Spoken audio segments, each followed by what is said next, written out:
Thank you so much for the introduction, and thank you so much also to PMI Bangladesh, Anisha and the team for inviting me today. Hello, Assalamualaikum everyone. I hope everybody today is, you are all healthy, and it really is a pleasure for me to be back in Bangladesh, even if it's virtually, right? Hopefully one day I get to visit again. My name is Arief, and as already explained earlier, I work as an integration project manager at Schlumberger. It is an oil field service company. And today I will be sharing with you about complex collaboration projects, what they are, what are the complications, and I will also discuss about how to build a winning team whenever you work in these type of projects. Okay. So I will start with the quote, right, regarding collaboration. This quote is from Jocelyn Elders, and the first time I read this quote, I kind of laughed, right, and I thought to myself how accurate this is, at least for me, right? She said that collaboration is an unnatural act between unconsenting adults. It means that whenever you have to work with somebody, you have to spend a long time working with somebody that you know or you don't know, it doesn't feel comfortable. It doesn't feel natural. So there is a reason as well why, for example, if you have a group dinner in your companies, you always see the IT people sitting together. You always see the finance people sitting close together. You see the managers sitting together. So there is a reason why they do that, and it's because it's more comfortable to spend your whole night with somebody that you know. And the same is when you work with projects, right? So this quote or this slide is just a reminder for all of us, right? That if we feel this way, it is perfectly normal. However, whenever we, now that we are aware of this, we should be able to get over it, overcome this barrier, and then be able to finish the mission at hand by working together with our colleagues or our peers. Okay, so just a little bit more about me, right? I started off working in Mexico as a field engineer, and then I moved. Actually, prior to that, I also had some brief moments working in the banking sector, and I worked in the government as well as an IT engineer. But most of the time, I've been working in the energy sector. After Mexico, I worked in India. I spent a very long time in the Central Asia region, in Turkmenistan, Azerbaijan, Kazakhstan. And then I moved to Myanmar. I managed the operations there. And eventually I moved to Indonesia, where I started to go into these integration projects. And I spent a brief time in Bangladesh for 1.5 years in 2018. Early 2018. So now I'm working in the Kingdom of Saudi Arabia. I manage an integration project here, responsible for delivering 70 oil wells for our main client here, Saudi Aramco. During my time in Bangladesh, I had the chance also to lead an integrated drilling project for BAPEX. Outside of work, I like to do some volunteering. I volunteer for the Society of Petroleum Engineers, the Indonesian Association of Petroleum Engineers, and as well the Project Management Institute. So before we begin, I just wanted to share the responses that you all provided during the registration process. All right. In that short questionnaire, I asked you, in your opinion, what is the best team in the world? And here are some of the answers that you provided, right? Some of you chose sports team. You can see there Real Madrid, you see the Brazilian national team, Manchester United, you also see the Spain national football team. Some of you refer to certain companies, right, as the best teams based on what you read or how you experience their products and services. NASA, PMI, General Motors, Toyota, Huawei, Ericsson, Grameenphone or Telenor, and as well Google. And there are also a small group of you who shared a different type of organization, which is the military, right? So this is the logo of the Bangladesh Army, as you know. And also one particular person, which is Faria Rahmatullah. I don't know if she's here. She actually was very specific and said that the best team in the world is the Thai cave rescue team. So I don't know if Faria is online. Is she online by any chance? Or maybe not yet. Okay, no problem. So I also asked one more question, right, during the registration, which is, what is the best team that you are a part of and why?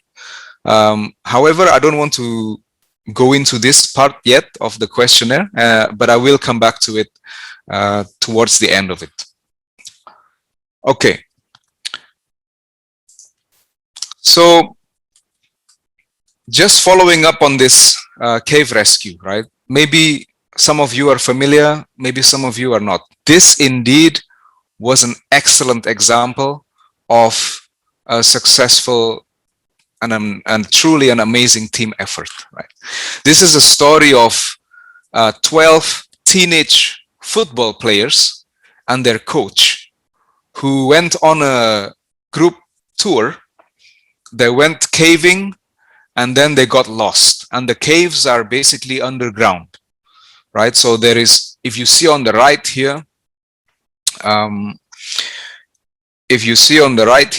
these are pictures of the cave, basically, right? They entered from here. So this is the rescue route, but they originally entered from here, going through the ups and downs of the underground cave, crossing through a body of water, and then going through a very narrow passageway, and eventually they got stuck and they were not able to find their way out. So they were there with their coach. It took a total of 17 days, 2 hours and 56 minutes to rescue them. This effort involved 10,000 people. 2,000 of them are soldiers, 200 are master divers, and it involved more than 100 government agencies from different countries. So all of these involve the work of many teams, not just one. Obviously, they are one big collaborative team, but it also involved micro teams who were working and contributing at all levels, from the rescuers who planned the medical stations, the people who were providing the stretchers and the medical life support system. There were also an arsenal of volunteers who looked after the emergency kitchen, doing the cooking, doing the laundry, washing the dishes. And also there are those who provide emotional and spiritual support for the rescuers' families, for the victims' families up on surface, right? The football team itself, the 12 kids and the coach, they also stayed together as a team. While they were down there, it was pitch black, right? They can't see, there is no light. There was very little oxygen.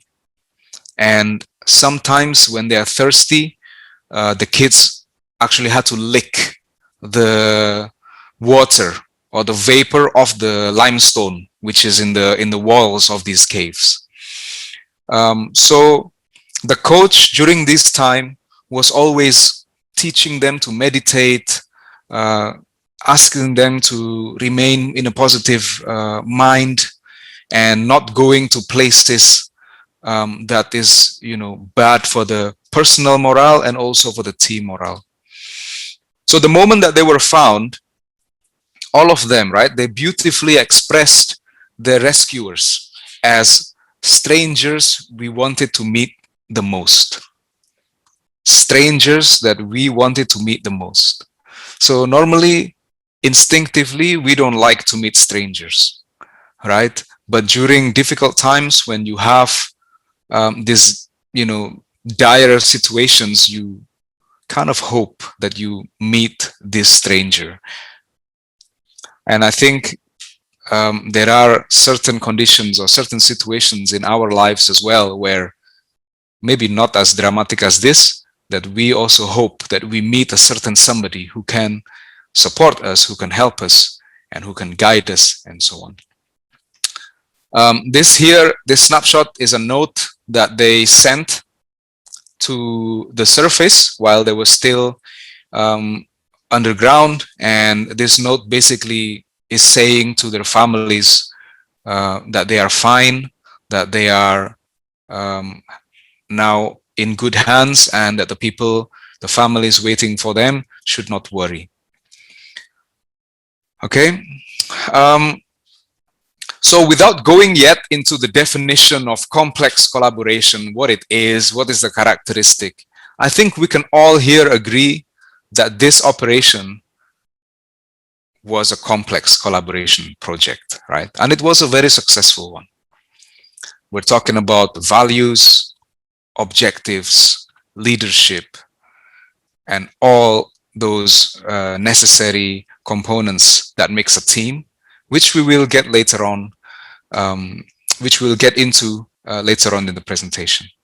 So I just wanted to share this with you, and thank you so much for sharing this story or for bringing this up. And there are obviously many good teams around the world over the history of mankind, and this definitely is one of my favorites. Okay, so now let's come back down to earth and move to a less heroic collaboration, right? It is not so much in the limelight every day. It doesn't get published. It doesn't get always interviewed or recorded on camera, but it is what you and me do on a daily basis, right? We work in projects, we work in teams, and these projects are what fuels the economy, whether it's a big project or a small project. All of them contribute, all of them matter, right? So this particular one is the project in Bangladesh that I was personally involved in. And when I was assigned to it in the very beginning, the customer contract was not even yet finalized. But considering the complexity of the project that we foresee, the company had to take some risks and start to move ahead with the planning, with the forming of the team, because we don't want to lose time, and we want to ensure that all the risks are captured, analyzed, and prevented, mitigated the best that we can. The project team itself are these yellow dots that you see on the screen. So one is in Venezuela, another one is in Italy, another one is in Iran, another one in India, Bangladesh, and myself in Indonesia. And by the way, out of all of these key initial project starters, none of them knew each other. Complete strangers, right? We've worked in the same company for long enough, but we've never crossed paths. I don't know the personality of this other person. I don't know the competency of this other person. So they were in multiple locations. The blue pin drops that you see are our resource centers. These are where the tools come from, where the products come from. And we were foreseeing approximately 500 shipments that need to be mobilized within less than 60 days. So the complication is the ship schedules, the trade compliance, any embargo restrictions, and so on. Our customer is the blue, which is in Central Asia, in Azerbaijan, and the project itself is going to be run in Bangladesh. So from the very beginning, it was already a very complex interaction between all the stakeholders, right? And we had one customer contract, more than 20 supplier contracts, and 7 interdepartmental service level agreements that we had to agree upon and start executing. So this is another example of a complex collaboration where you see a multitude of stakeholders, multitude of challenges, and you get that immediately from day one. So complex collaboration usually involve cross-disciplinary team members. It is usually multi-organizational. It involves many organizations with a scope large enough that it requires a lot of negotiations, a lot of conflicting interests. And because of that, we need to do some trade-offs, right? So I will give up this one so that I can get another one. I will push back a schedule so that I can get something back earlier.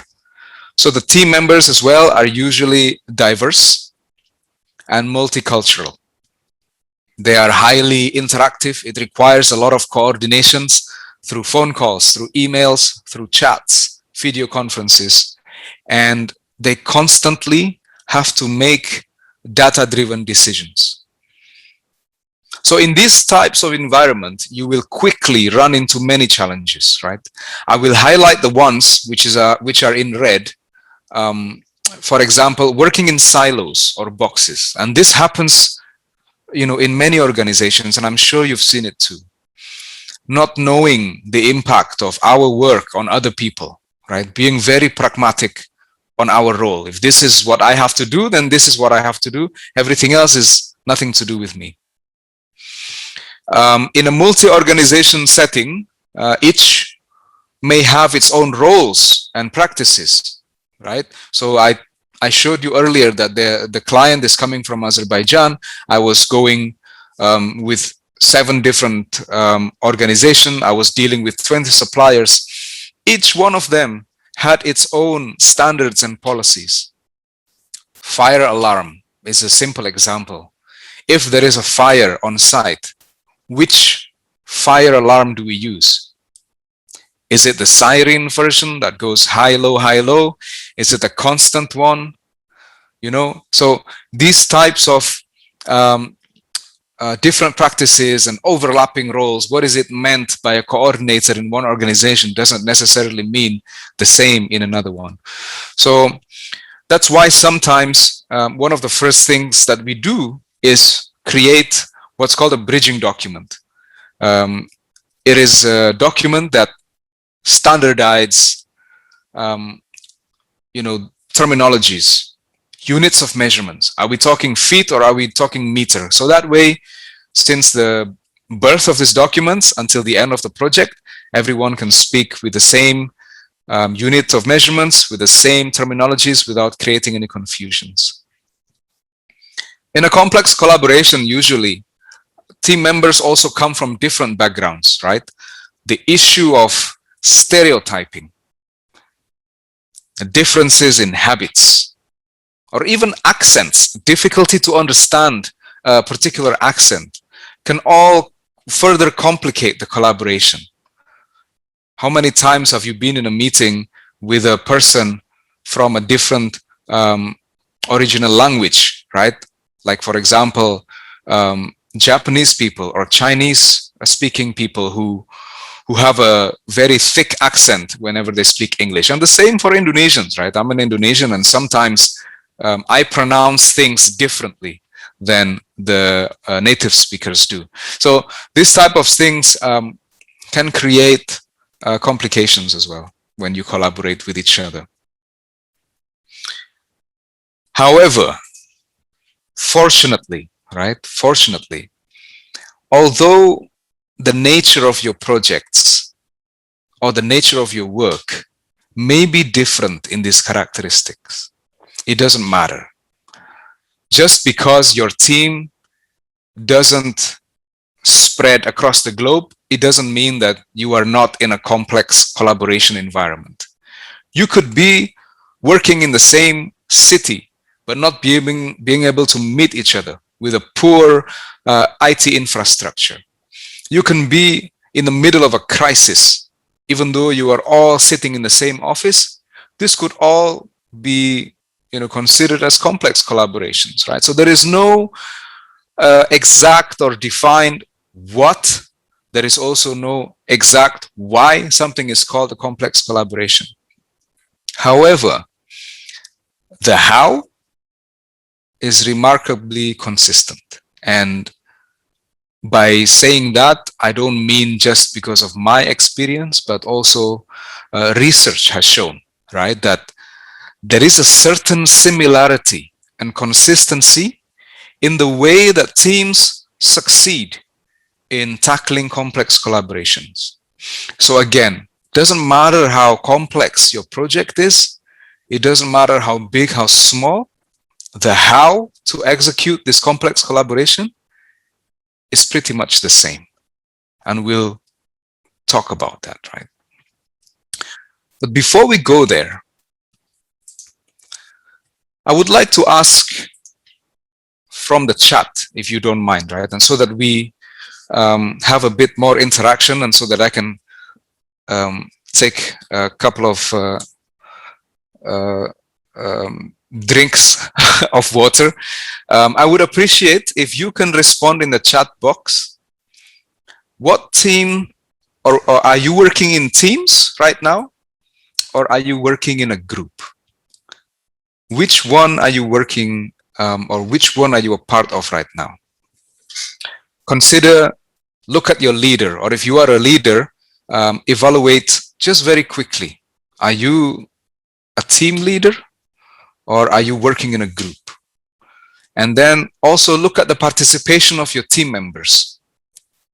Is there something that is different between the teams that you've been involved in? How do work get assigned? How is the interdependency? Are people interdependent on each other? Okay, so I have a few responses here. Team, team, team leader, team, team. So it seems like you guys are working in teams, which is good, and it's going to be relevant, right? Very good. So there is obviously a difference, right? Although in our daily life, sometimes the word team and group can be interchangeable. People interchange, people use it very freely, like please, assemble in teams, get together in a group. But although they are used very casually, they are obviously different. For example, you wouldn't call Liverpool Football Club, which is, by the way, the best team in the world also, in my opinion, right? So you wouldn't call Liverpool a football group. They are a team, right? The team that landed the people on the moon, the Apollo 11, you wouldn't call them a group. These are teams, right? So what do you think is the difference in terms of leadership, in terms of participation, interdependencies, and so on? Teams are essentially a collection of empowered individuals, right? They are empowered by many things. They are empowered maybe by a common goal. You want to reach something which is the same and everybody feels the same way. They may be empowered because they are directed by a leader that is facilitating, not just dominating. Dominating meaning, militaristic style. Do this, do that, do this, and no feedback given. And there is also in teams a lot of interdependencies. You cannot succeed if you cannot win a championship, or you cannot win a game if your goalkeeper or if your fullbacks don't give their absolute best every single time, and the strikers don't also score goals. Everybody contributes in their own roles, and they know best on how to execute their role. There is no micromanagement in teams. There is only directions, guidance. Groups, on the other hand, are less interdependent, right? If I want a banner or a promotion flyer for an event to be created by, let's say, 5 p.m. Tomorrow, then maybe 2 or 3 people get involved. They exchange information. The guy who contacts the speaker provides the information. The guy who designs the flyer creates it, sends it by email to the person who disputes the information by email, or publishes it on a website. This is a work group, right? It is led by an SOP or a certain leader who gives the cue, go. And then the work is designated very clearly, and then the process is clear, and then the work is done. So thank you so much for everyone who has participated, and I really hope that we can continue to engage through the chat box at Reach Live, so that I feel that I'm not alone. So have a quick reflection on the teams that you are working with right now, and as we go, we will touch on the things and the points that can make your team a winning team. Okay. So I'm going to start from this, right? First and foremost, I want to address personalities, behaviors, attitudes of your team members. Because whether intentional or not, we like to map our team members based on their personalities, behaviors, and attitudes, like these ones. You have a quiet one, you have the slow one, you have the rebellious one, and then you have a reliable one. And I would like to again get your opinion here, right? Look at your team now and let me know how much of these 3 factors affect your performance, or how do you think personalities, behavior, and attitudes impact your team on a scale of 1 to 5. If you think that these 3 things doesn't really matter, put 1. If you feel that these 3 factors play a very big role, put 5. If you think that they are somewhere in the middle, you can choose whichever number. So, personalities, behavior, and attitude. How much of an impact do you think this is? I'm going to give maybe another 10-15 seconds. Please participate and let me know what you think the impact is.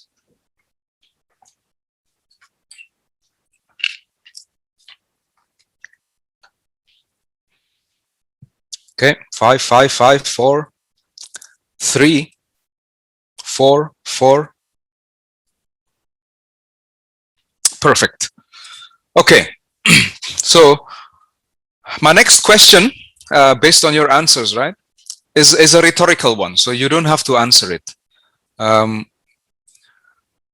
But in your teams, when you started to build your team, and when you are about to embark on a project, can you always choose the person that you have in your team? If the person, for example, you have an engineer or a welder or a risk manager or a finance controller who is a subject matter expert, he's so good at his job that you need in your team. It is what the client wants. It is who the client knows personally. Would you not hire him because he is, for example, rebellious or stubborn? Or if you had a slow team member, he's low performing, he's clumsy, he makes mistakes in his reports and you have to tell him to redo it multiple times. But he has such a good interpersonal skills. with your major stakeholders, would you not keep him? So obviously there is no right or wrong answer in any of these questions that I'm asking, right? But it's good to share, and it's good to have different perspectives. But although these three things, personalities, behavior, attitude, although these three things create a lot of noise, it creates discomforts. It can create projects to go in a different direction. It can create awkwardness in meetings or in phone calls among your team members. I'm actually a firm believer that they are not essential to the success of your team. If you watch also Hollywood films, they also teach us pretty much the same thing, right? From Band of Brothers to Armageddon, you know, drilling on a meteor that's about to hit Earth. The teams that are portrayed in these films, fictional or not, right? There are always members who appear to be the bad apple. There is always a team member who's the disruptor, the rebel. But actually, if you see as the entire mission, in the context of the entire mission, they also form an essential part of your team.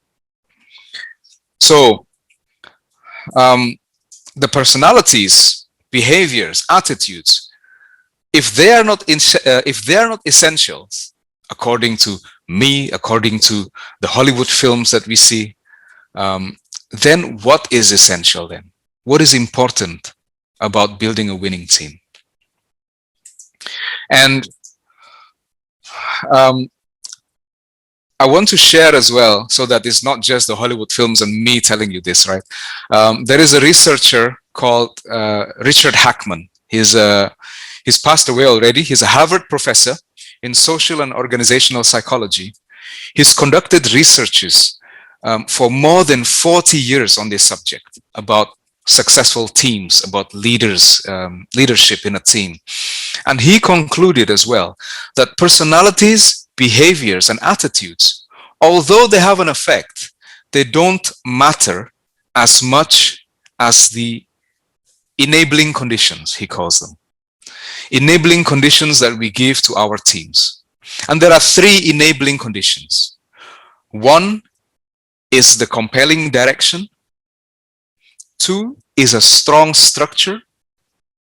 And three is a supportive context. And we will go a bit deeper into each of these shortly. One thing that we all acknowledge, though, right, is that the state of the teams have changed since the time that Professor Hackman did his research. Teams used to be, let's say, complex teams used to be three-dimensional. They used to be 3D, dynamic, dispersed, diverse. And now, with technology, we have a fourth dimension, which is digital. And this is why today's teams are called 4D teams, right? They are dynamic, dispersed, diverse, and also digital. And this impacts the way people interact. This impacts how relationships are built. Nevertheless, these enabling conditions remain relevant. So let's go to the first one. Set a compelling direction. Remember the cave rescue example that I mentioned at the beginning of this presentation. What a compelling direction that was, right? Saving lives, children. There are values and directions that just, it brings people together like that, right? Everybody is just suddenly on the same page when it comes to the interest of your children, saving lives, bringing families together. In our work, we need to put the same amount of effort to clarify this direction. And from the papers that relate to this subject, I choose three examples or three aspects from this enabling condition. And I would like to ask you to reflect and rate yourself. Number one, is the direction in your team clear? Is it clear for you as a leader? Or if you are a team member, are you clear on exactly what is the direction of this team? Because if you have doubts, and if you are not sure what exactly is it that we are doing, then you should ask for clarity. If you're a team leader, you need to speak to the sponsor or to the program manager or somebody at the strategic level who can really get your buy-in why your project is important.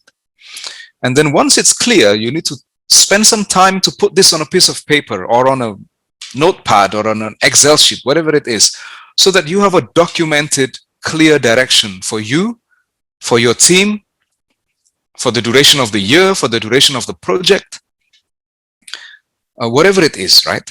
The next one is whether the goals that you are setting for your team, are they challenging or not? Because if the goals are very easy or low-hanging, then it's not going to inspire your team. It's not going to spark any enthusiasm. Your goals need to be ambitious and challenging.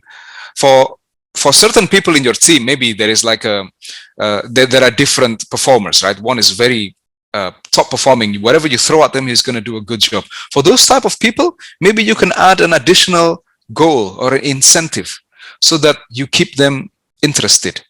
You keep them motivated to do better.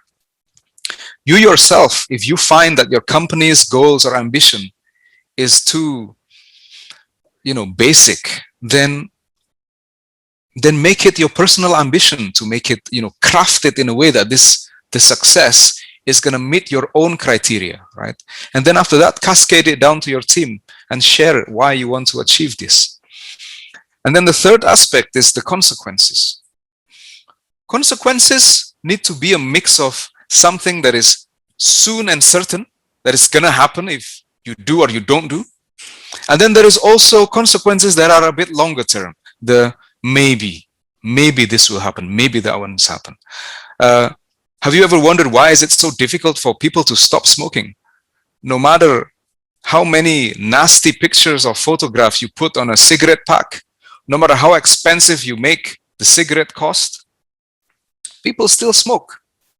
One of the reasons is because the consequences of smoking is not soon and certain. It may happen after 20 years. I may get lung cancer after 20 years. I may not. I may die of something else before I die of these causes, right? So the consequences of your projects need to be soon and certain. You need to tell your team members what's going to happen if we fail and what's going to happen if we succeed, for the team, for the individual team members. So on these three factors, you don't have to answer right, but answer it to yourself, right? Evaluate where do you rate your teams. If the three questions give you a score of 15, which means your direction is clear, your goals are challenging, and your team understand the consequences, then excellent, right? You are very fortunate to have that team, right, working with you, or to be in that team where everything is clear. If you score less than 9, while it's early in the year, I recommend you to work on improving the direction, tweaking your goals so that it can be a bit more challenging for the team, and also clarify the consequences of this project. The second aspect, or the second enabling condition, is a strong structure. So what do I mean by structure, right? The structure is the team itself. How many people do you have? Is it enough? Do you have enough skill set? Do you have experienced people? Do you have credible messengers? If somebody from your team opens his mouth or her mouth, do people listen? Do people buy it? These are credible messengers. Having too many people in the team will be counterproductive, not even may anymore, right? It will be counterproductive because there may not be enough work to go around. There may not be enough challenges to go around, and the duplication of roles, and you may even have some free riders, right? People who get the same salary as the others, but work more than half less than the others. And these are the people who shouldn't be on your team, and you should have no hesitation to say to your sponsors, to your HR, that reassign this person to somebody else or another team because we don't need him here. So other than the physical aspect of the team, structure is also the glue that binds the bricks together. And these are your processes, work processes, who goes where, talks to who. And then the norms. Norms are also very important, right? Do we tolerate people coming late to the meetings? Do we allow deadlines to be missed without any justifications? Are you treating people equally? Do we offer help when we have extra bandwidth available? If I'm done with my work and I know that this guy can use a hand, do we offer? So these are norms. Some usually are written, but most of them, I'm very sure, are not. And in Asia, in particular, we have a lot of unwritten norms. We have politeness when we talk to people who are older than us, who are our customers. We are more understanding, we are listening, we are good listeners, right? So I know I may be a bit stereotyping here, but this is basically the different cultures, right? It's generations after generations of what our parents taught us to do. To become a human being, you should conform to these certain norms. And I want to bring up here one thing that's called design of work, right? When you're a team leader, how much are you designing the way your team members work? Are you leaving it up to them to collaborate? You just say, please collaborate, right? Or speak to this, speak to that. Or are you facilitating this collaboration? You need to design the work so that people have the need to speak to each other, to interact with one another, right? You do this by engaging. You can go into the daily check-ins or your monthly check-ins, whatever it is with your team, ask questions to a certain team member where he doesn't have the information, and he will have to engage and analyze and collaborate. So this is design of work. Come prepared with assignments designed so that people communicate and collaborate. And by the way, this is not the same as creating access restrictions on a website. It's not the same as creating an approval chain. Before you do this, get the approval of this person, get his signature, get a reply. This is completely different. These are roadblocks, actually. So you are not designing work, you are designing roadblocks, and that's not what we want to do, right? We want people to collaborate with one another. So the same here. Have a quick reflection on these 3 questions. In your teams, is everyone contributing? Is everyone conforming or adhering to the process and norms that you guys establish with the team members? Do you have a good mix of experience, seniority, skills, right? If you score 15, fantastic. If you score less than 9, again, that's something that you can think about, right? How can you help this one person who's not contributing? How can you design the work so that people conform, people collaborate more? And maybe you need to mix it up a bit. The roles need to be swapped and changed. So there are things that you can do to set up a strong structure. The third one and the last enabling condition is a supportive context. And this is a positive atmosphere that you create day in, day out, through successes and failures. Just because your team had a big setback, it missed a deadline because there was a big weather storm that impeded the progress of the project, because there was one person who maybe passed away or resigned, and it set the team back. As a team leader, or even as a team member, you all have a collective responsibility to provide a supportive context. It always has to be a supportive environment. Do you have a recognition program? And do you tailor these recognition programs based on what your team members actually value? Because not everybody appreciates, money being thrown at them. Some people enjoy being highlighted in a corporate meeting, getting recognized. Some people enjoy a phone call at night after work just to congratulate and thank them for the job well done. Are you removing distractions? What do I mean by distractions? Are you approving their expenses quickly? Are you allowing people to work remotely when they, maybe they have a newborn baby, or maybe they have a parent who needs care?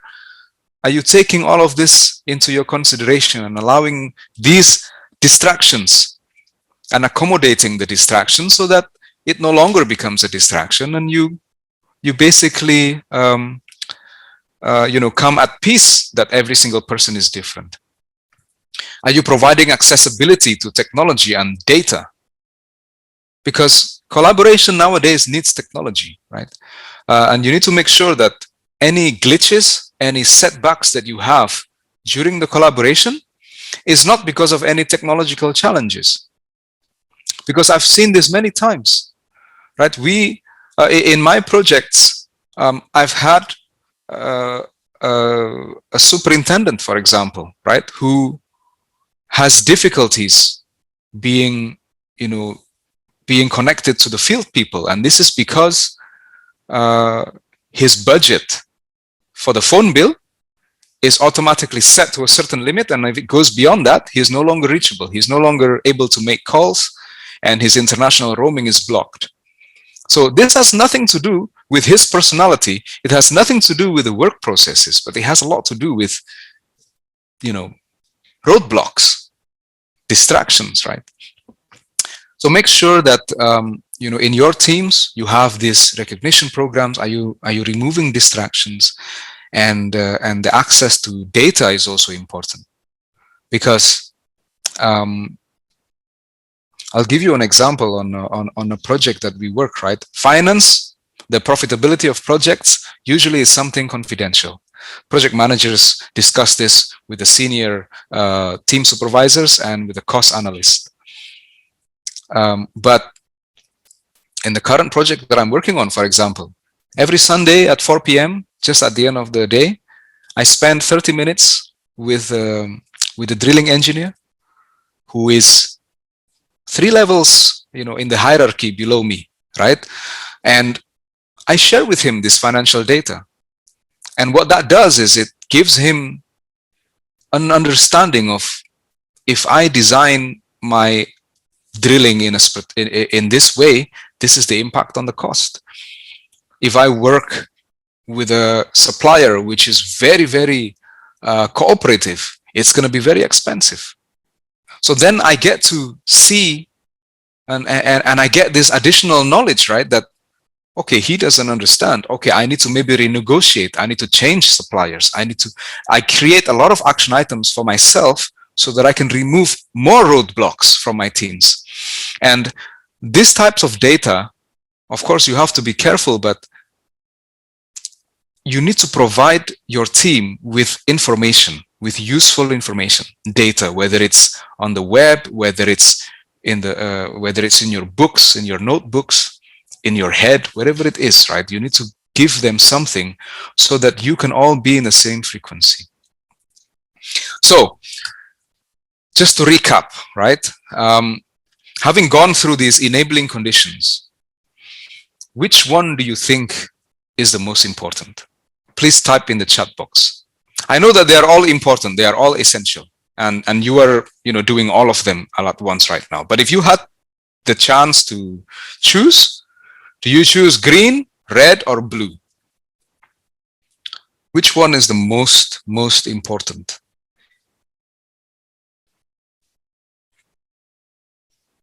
In the chat box, please. Red. Okay, I see one response.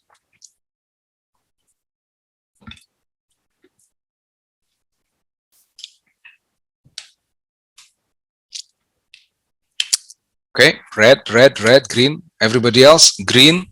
I haven't seen any blue yet. Please let me know which one do you think out of these 3 enabling conditions are the most important to you? Okay, green and blue. Thank you, Anisha. So we have one blue finally. Okay, equal. No, of course, they are all equally important. But which one, if you were to choose, do you think is the most important? Okay, so I see that most of you chose red, right? Followed by, I think, green, and then followed by blue. Now, do you remember in the beginning I shared with you the result of the questionnaire that I sent to you? When I asked you what is the best team in the world, not everybody answered. Some actually were honest and say, I don't know. There is no such thing. I don't know, right? Or the team that has, for example, trust, the team that has collaboration spirit. So instead of choosing a team, some of the responses are explaining why a team is considered the best team. The second question I asked you, and I promised you I would share, is the second question was, which team have you been a part of that you think is the best team and why? And these are your answers, right? Most of you, if I map your answers, you also choose red, followed by blue, and followed by green. So this shows as well how each team, you as a team member, whether it's a leader or a team member, this shows how you remember the way your teams are run. This makes me understand why you enjoyed working with those teams, because some will remember you as a project manager, as a project leader. Some will remember you for the compelling directions that you provide.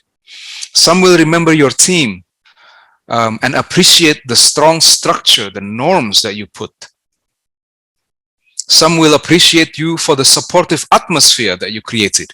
They are all important, right? And really, really congratulations to you all, right, for being part of that team, because you contributed in making that happen. You contributed, each one of you, in creating a strong structure, a compelling direction, and a supportive context.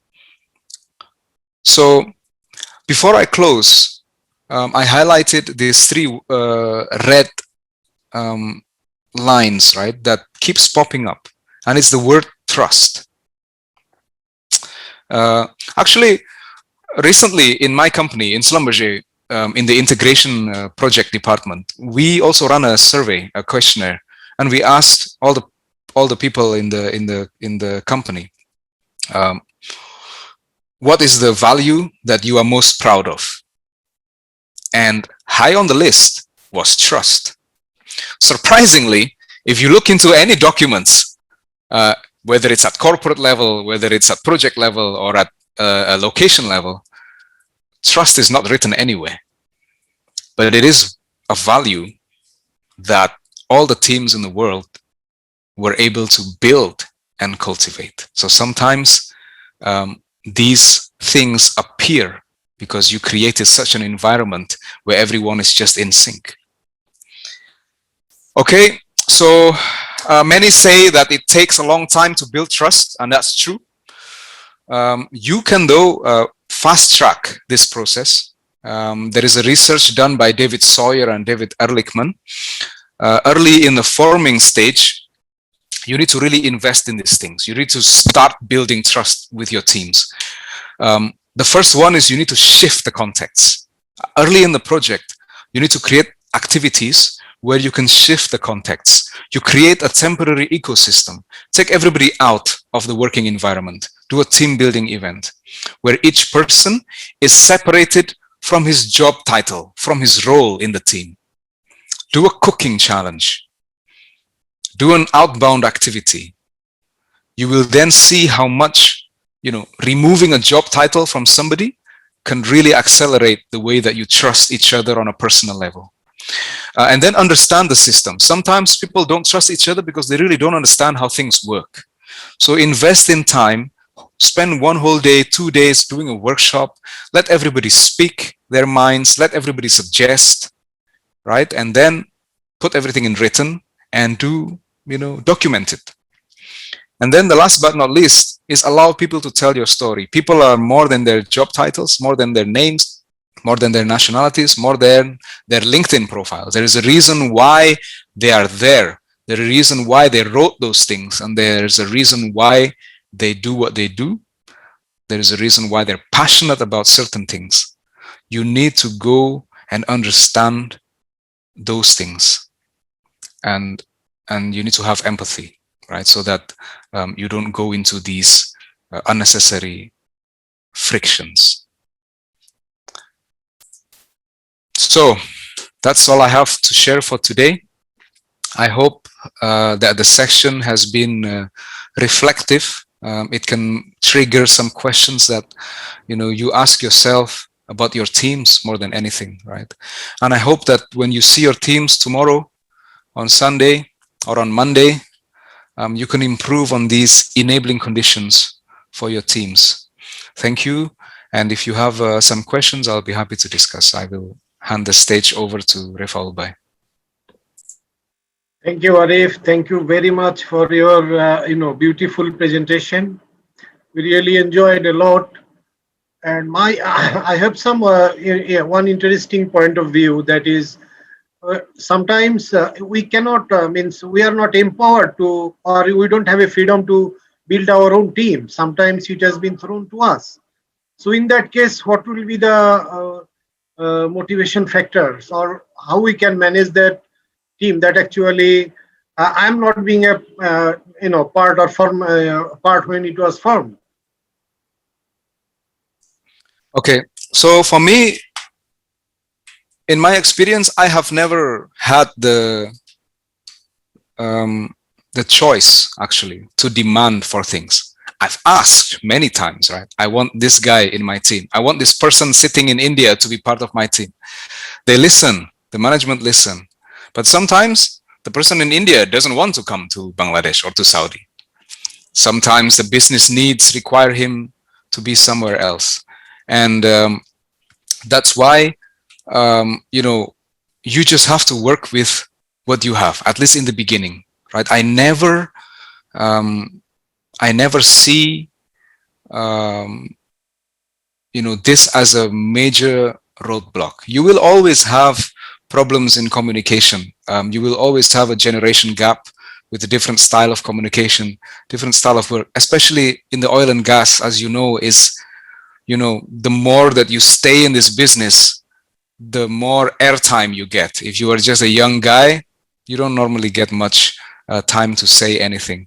But if you build the team properly, if you set up those norms slowly, then you will find that balance, and you will be able to pull each other into a collaborative way of working. But no, you cannot choose your teams. There is only one limit, however. If you really feel that the team member is very toxic, is very bad for the team, lacks motivation, and just wants to be fired, doesn't want to be there, then of course this needs to be dealt with on a case-by-case basis, right? But in general, you have to make the best, with what you have. So thank you. I think I will invite Annasha this time to say something on behalf of our chapter. Refaul Bhai, I can see a lot of questions. I think if Arief can give quick answers, then we can go for our session. Absolutely. Yeah. Sure. Absolutely. So at first, actually, there was a question like how we can develop and empower a team. How we can develop and empower a team. Okay. So empowerment is basically something that you cannot just give, right? We used to have a card that is given to us. You are empowered to stop the job if you think it's not safe. But in reality, these cards, they don't really mean much, because in a practical level, people are shy. If there is a person who is more senior than you, probably, if he's not complaining, you probably don't want to say these things either. And this is the challenge with teams with different seniorities. And the only way that you can do that is by recognition. So we have, for example, programs called Stop Work Authority. Whenever there is a work that is not safe and people stop it, we give them rewards. We invite them to this public setting and we recognize them. And the recognition is even more if the person that he stopped is somebody who is more senior than him. So if you are able to stop somebody who is your boss or even a customer, and you are stopping him because of, let's say, safety, then you will be recognized humongously. And when you demonstrate this in front of many people, you are passing a very strong message that it's okay to speak up. It's okay to do what's right. And this takes a lot of commitment from the leader, and it also requires consistency. Thank you. I think Mr. Mahesh got his answers, and then Mr. Balaram Aich provided actually 2 questions. So Okay. first one is, can you read out what are collaboration challenges you usually face during your work? Okay. So collaboration challenges for me in the beginning, it's always, the ice breaking, right? It's very, people are reluctant. People don't want to change the way they work, and as a leader, you need to facilitate, right? Collaboration challenge. People cannot collaborate if they don't see each other enough. Let's say this way, right? And what I did from a physical standpoint is very simple. For example, if I know that I have 2 key team members that have to talk to each other and they don't get along, what I did is I put them in the same office. They have to work with each other then. They have to talk to each other. And they may not like it, but after 1 year of spending the same office with each other, solving problems and going through successes and failures, this wall between them is going to chip away little by little. So that's the first one. The second one is another facilitation that you can do is you create these check-ins, right? So in my projects, I always have daily check-ins. People in the beginning think it's stupid and useless because we talk about the same thing that was discussed in the morning, the same thing that was already presented in reports. But after 1.5 years of doing this, the discussion during that, I call it the daily huddle, the discussion that is talked in these huddles move from work, but sometimes we talk about, when are we going to have the next team dinner, and then they can ask about anything related to careers or any other issues like the vaccine and the COVID and all of this situation. It becomes like a bonding event, right? Even if it's just a 15 minutes phone call. So collaboration challenges is always there, and the key is to enforce, let's say, right? Enforce in a good way, facilitate the communication and facilitate the collaboration. There is another question. What are the rewarding system for managing suppliers you can suggest? Okay, so that's a very good question. We often depend a lot on suppliers. It can derail the project schedule. It can force us to abruptly change to a new supplier and having a big cost impact. So how do you reward the suppliers? Well, from a project standpoint, really you cannot. But if you are working in the enterprise level, or if you are in the PSC, the procurement and supply chain department, you also can do awards. But really, for suppliers, what they really want is jobs, orders, right? So if you really want to reward your supplier, then you let them know that they are your trusted partner, and then you keep using them. You give them the volume, right? You give them a bigger portion of the work, and then you let the competition, his competition, know that this is the level that our suppliers need to be at. So that's what I can suggest. True. Actually, the last questions, actually, I was actually looking for the answers as well, because like I actually maintain a lot of suppliers. So, like it gets very difficult at times, because they're also having a competition, and like by maximum of the suppliers in China. So now there's a crazy situation going on around the world, and even in my business as well. But actually, what I prefer is, I say that the trust. The supplier knows that I give them a word means a word. I'm giving them order means an order. So there is like no way like I can confuse them, or no way like I'm not keeping the commitment. So it never happens. So that's Absolutely. what they like. If there is some national emergency or something like that, other than that, Odisha will gonna give this order to us. So yes, that's correct. we built, And like, you know, for a time. Yeah. absolutely. And you know, this is part of building that strong structure. It's the way that you want to work with your suppliers as well. If you create a structure that is very clear about how we interact with the customer, with the supplier. For example, I meet with the key suppliers, the one with big volumes and have big impact. I meet with them every quarter, and then we discuss everything, how they performed. We give them feedback. They also we also give them opportunity to tell us what we are doing badly. Like, are we paying you guys late? Is because I'm not in charge of payment, but maybe the finance department is taking their feet, or dragging their feet in paying. And this is something that we can help them, right? Ask, what is the issue? Why are they getting paid more than the terms and condition, and so on? So meeting them and engaging with them, and setting this structure. If you are committing to them, I'm going to meet with you every 3 months. I'm going to meet with you every 4 months, and this is what we're going to discuss. This is a strong structure that you create between you and your suppliers, where everything is clear, right? Everything is clear, and you both can improve. I think this actually imposed as I think as an individual as well, because I have a kid of like 10 years old, so he knows like Ma says this means this is gonna happen.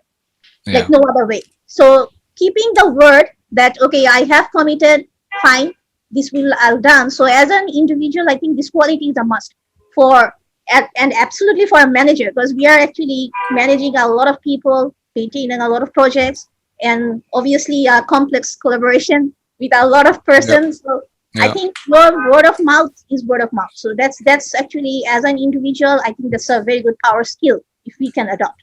Like whatever you say this done. So yeah. That's the commitment thing is very important as an individual. So thank you so much, Arief, for actually coming to giving us this session. And I would like to have you back to PMI Bangladesh chapter as well. My pleasure, Anisha.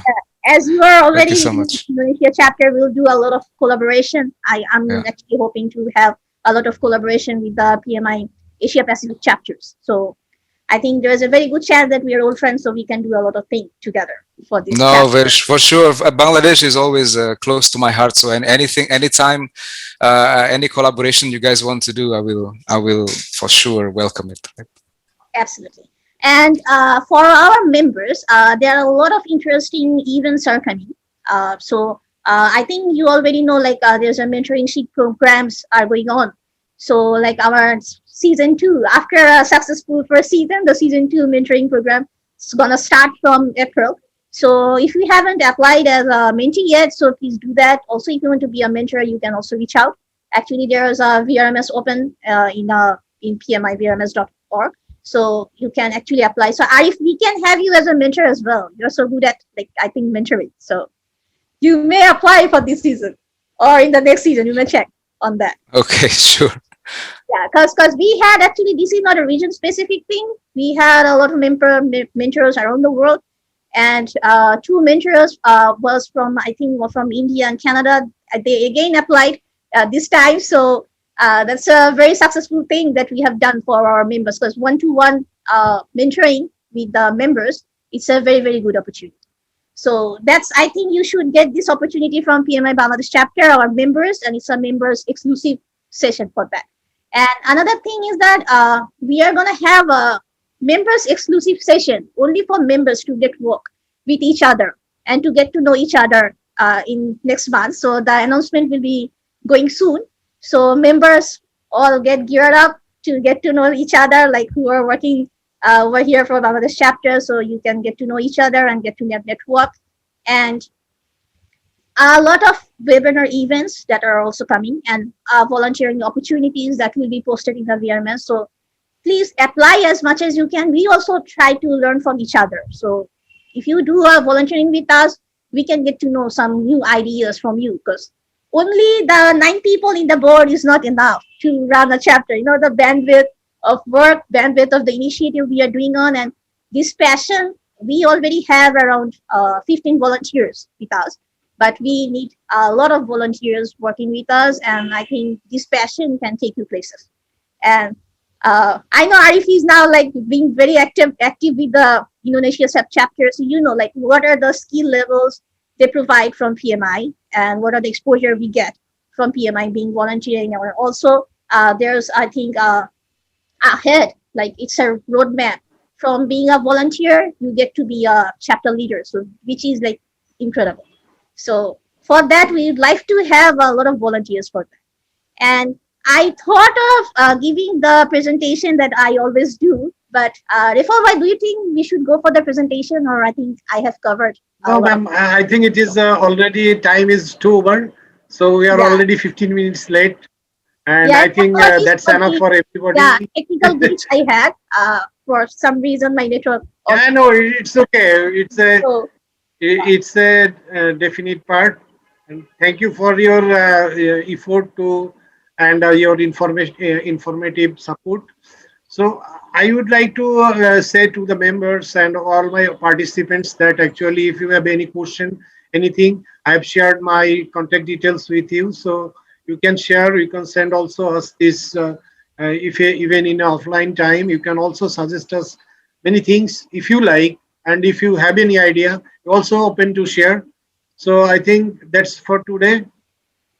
So, but I think we need to take a screenshot, group photo. Yeah. Everyone.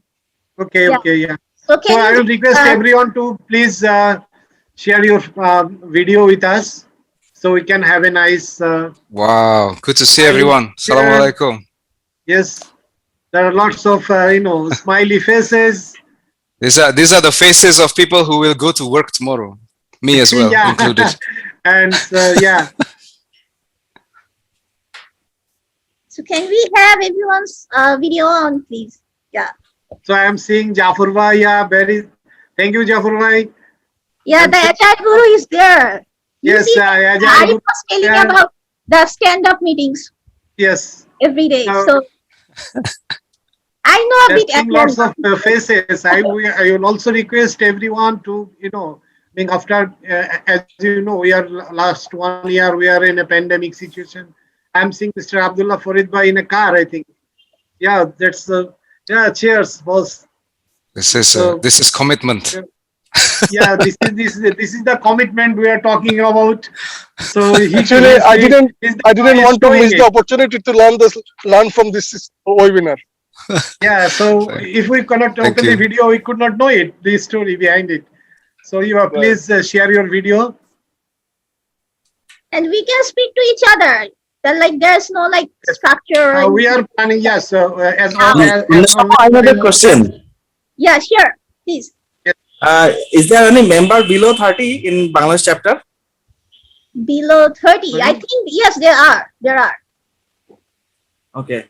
So I'm one of the youngest presidents for PMI. So I think I should encourage a lot of young people to get in PMI. And now PMI, the structure has changed. Like Arief, like for PMI, you can get involved if you are 5 years old as well. So 5 to 75. Yeah. So that's our goal now. So yeah. Okay. So I'm taking some screenshots. Like I see 39 people. Yes, please just turn off your camera. I want to see more of the faces. So, yeah, Delwar সাবধান করে দাও ওই লোককে।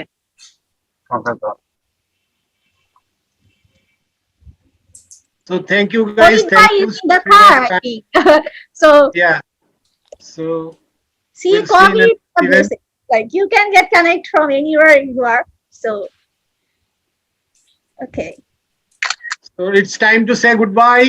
Goodbye from PMI Bangladesh chapter. Thank you, Arief, for your Thank you so much. My extensive pleasure. presentation. It was a very nice hearing from you, and I think you will continue to support us in future too. Inshallah. Assalamu Yeah, alaikum. and Arief is I just need like to conclude one thing. Arief is a very good singer, but somehow he's there from not singing. And you should like, do you have a YouTube channel of yours? No, I don't. Only for select audience.